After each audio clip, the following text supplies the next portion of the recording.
How to change your name in Roblox. Hello everyone. In this video, I will show you how to change your name in Roblox.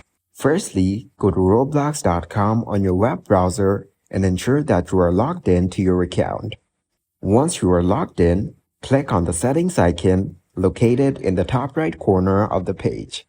Then, select the settings option from the drop-down menu. This will take you to the account information section. Here, you will find your display name.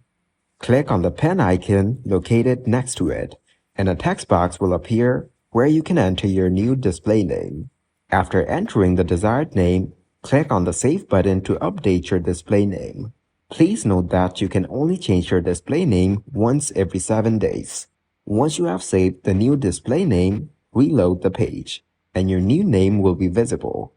Thank you guys for watching this video. I hope you got some value. Make sure to like the video and subscribe to the channel to get notified of new videos. See you in the next one.